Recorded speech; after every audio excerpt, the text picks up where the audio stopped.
We all have our favorite type of beer, and for many of us, our favorite flavor comes down to the hops in the blend. The Yakima Valley is home to one of the most fertile and productive hop growing regions in the world.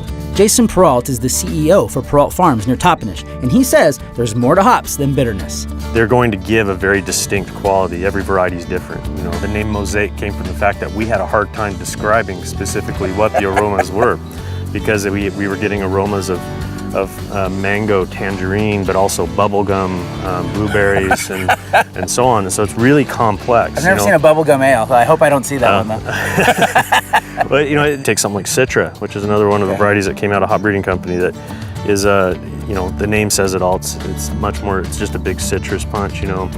And now we've got varieties that add woody character to the beer. We have experimentals that have much bigger, you know, stone fruit, tropical, and so there's a wide array. Right. But getting those specific aromas takes years of crossbreeding different hops. In fact, it can take about a dozen years to get a new hop variety released for commercial production. We'll make our crosses, and those crosses will result in, you know, thousands of progeny potentially.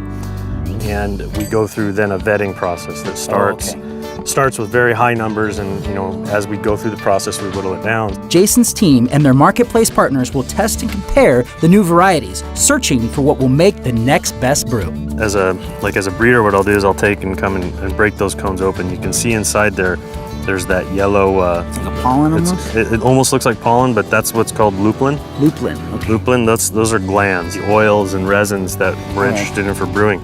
So if you take one of those cones and you smash those glands up, because what you're doing is you're releasing those oils. Right. And many of those oils are very volatile, and so you get that immediate volatility. So when you break that open, that's when you really get the. That's the strong IPA right there. Yeah. Hop breeding is long and expensive research, but there's always a refreshing end in sight.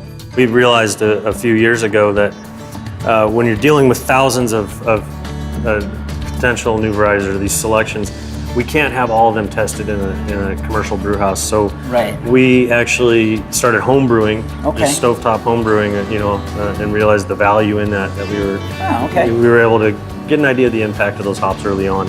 These three were selected for their aromatics. Okay. So the way we do this is we brew with the exact same recipe. Okay. All we do is change the hopping bill. We'll start with this one. Okay. I'm ready for some sensory analysis right here, let me tell you. So typically what I'll do is I'll first let it swirl around, get a good feel for the nose. And so you'll pick up probably some.